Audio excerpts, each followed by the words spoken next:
Halo Sobat Easy Stock, ini ada perusahaan yang mau IPO lagi, PT Koka Indonesia. Ini sektor infrastruktur, subsektornya civil engineering dan heavy construction.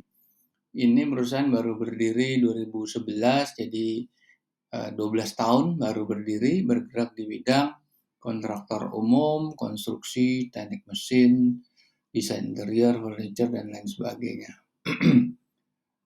Ini ada websitenya bisa dilihat. Saham yang mau dilepas itu 25% ownership-nya. Book building-nya 19 sampai 26 September 2023. Harga IPO-nya 128 sampai 161. Kita pakai aja anggap di 150.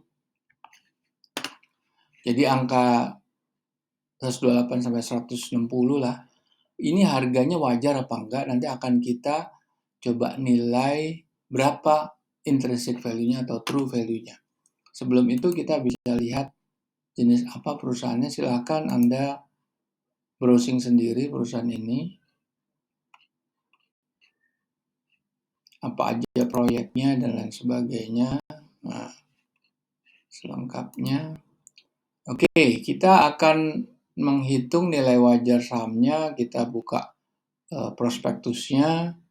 Prospektusnya kita lihat. Nah, ini kita akan menggunakan rumusnya Benjamin Graham. Nah, kita pakai bukunya Security Analysis dan Intelligent Investor, 2 buku pegangannya Warren Buffett untuk menghitung nilai wajar saham yang listed di bursa atau yang mau listed. Ini adalah panutannya Lo Keng Hong juga, karena Lo Keng Hong itu mengacu semua pahamnya Warren Buffett.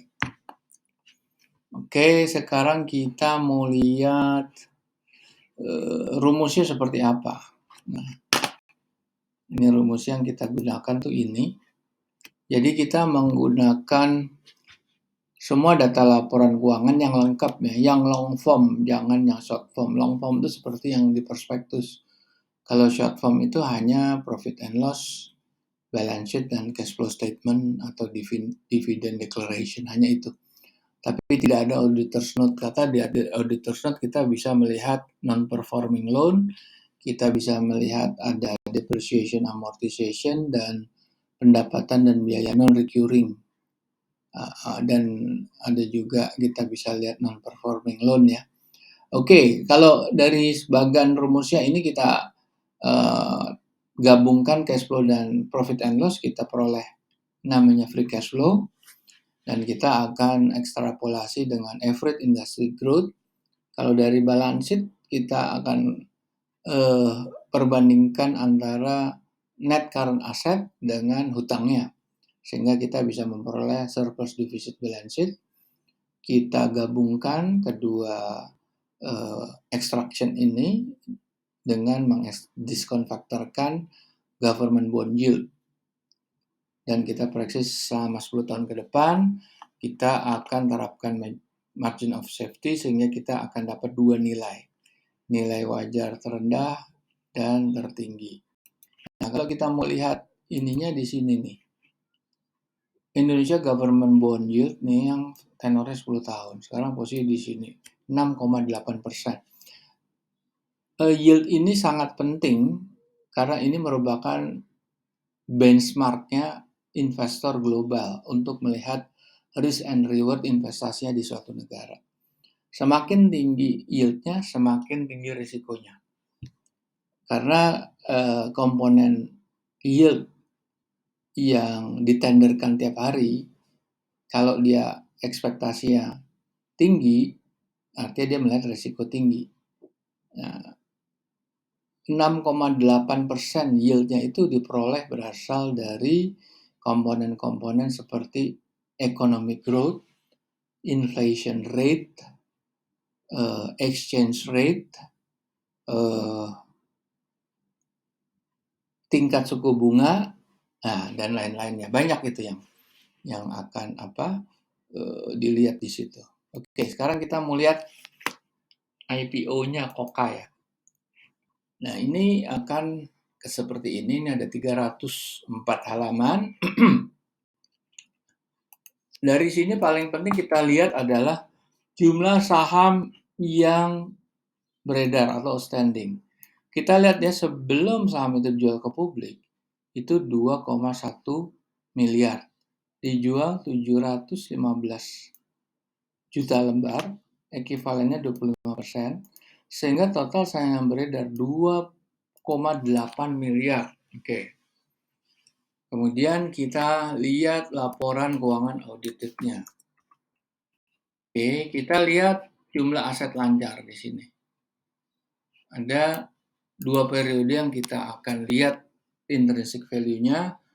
Pertama adalah full year-nya 31 Desember 2022 dan Q1 emang available cuma Q1 yaitu per 31 Maret. Q1 kan baru 3 bulan ya. Nah, di sini kita lihat uang muka jaminan ini kalau ada kita kurangkan tapi nggak ada nih, kosong. Aset kontrak kita kurangkan nih. Ini aset kontrak nih. Ya, aset kontrak ini emang masih belum clear. Kita lihat dulu nanti di penjabarannya di auditor's note seperti apa. Nah, net current asset kita bandingkan dengan utang jangka pendek dan jangka panjang. Terus kita skip ekuitas ya. Kita masuk di profit and loss, kita fokusnya di laba bersih setelah pajak yang setahun ya. Jadi yang 11,8 dan 19. Oke. Kemudian kita lihat dia bagi dividen nggak? Dia nggak ada. Dividen saham kita nggak hitung, kita cash dividen ya. Kemudian kita lihat di sini perolehan aktiva tetap 19,9 juta dan ini 13 miliar untuk 2022 full year. Oke, kemudian kita masuk ke dalam catatan auditor. Kita lihat piutang usaha ada nih, tapi nggak ada yang lebih dari 90 hari. Berarti lancar ini semuanya. Terus kita lihat.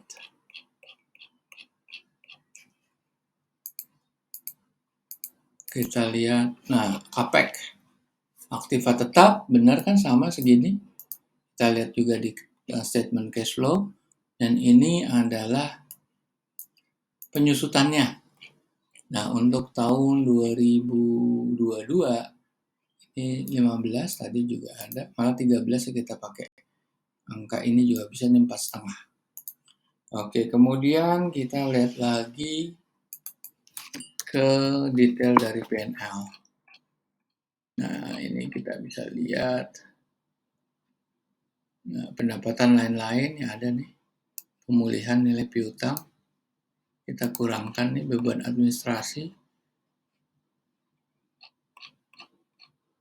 Oke, beban lain-lain. Nah, ini ada, itu kita kurangkan nih. Rugi atas kurs. Denda, penyisian penurunan. Nah, ini harus kita kurangi semuanya. Itu nanti kalau di ini seperti ini, KOKA. Nah, seperti ini. Oke, sekarang kita lihat nilai wajar ya tahun 2022 full year. Dengan harga 150. Harganya nilai intrinsiknya cuma 32. Sekarang kita coba hilangkan tadi aset biologis ya. Kita kurangkan ini. Akan tinggal berapa? 39, nggak beda jauh sebetulnya. Sebetulnya yang ini juga kita coba hilangkan. Untuk Q1 2023. Nah, Q1 ini mungkin bisa nih. Coba kita ambil 2% aja. Karena properti lagi nggak terlalu bagus. Jadi dia ini 150 sampai 160 ya. Ini harga sebetulnya masuk nih. Harga ini masuk. Kalau kita lihat price to book value-nya tetap tinggi karena di atas 1. Price earning ratio sebetulnya masuk nih 9 kali. Kalau ini 200, ini 160 lah, ya kan? Price earning ratio 10 masih masuk. IPO price-nya 150 lah, anggap aja lah. Nah, ini kalau kita kurangkan tadi yang ada di sini ya. Kita kurangkan tadi.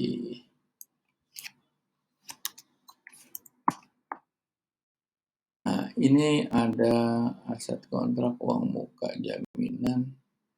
Oh, bukan. Ini kalau aset kontrak ini coba kita lihat ya. Aset kontrak seperti apa? Aset kontrak.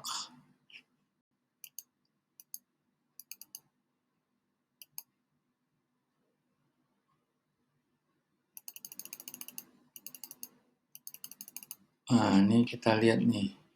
Bintang retensi, aset kontrak. Nah, aset kontrak apa keterangannya di sini? Entitas merupakan cadangan kerugian ekspektasian sepanjang umurnya. Aset kontrak ini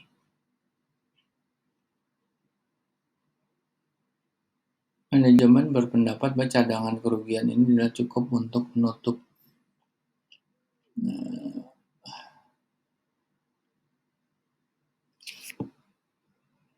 Nah, ini tergantung Anda cara menilainya ini. Ini angka ini memang tidak clear ya. Kalau mau save, ini emang harus dikurangin. Jadi kalau Anda save di sini, Anda include-kan di sini. Ini hasilnya nggak segini. Coba ya kita lihat. Kalau ini dimasukkan nilai kontraknya, hasilnya seperti apa? 196. Sebenarnya masih masuk sih. Kalau dimasukkan masih masuk di sini. Aset kontrak 27. Jadi sebetulnya harganya ini masih reasonable nih ya. Di 196 untuk growth 2%. Jadi rekomendasinya dengan harga 195, Anda masih mempunyai upside sekitar 50 kurang atau 30%. 30% ya sepertiga, betul 30% Anda masih bisa Anda perhitungkan untuk Anda koleksi atau beli saham IPO ini. Oke, para pemirsa, kita jumpa lagi di lain kesempatan.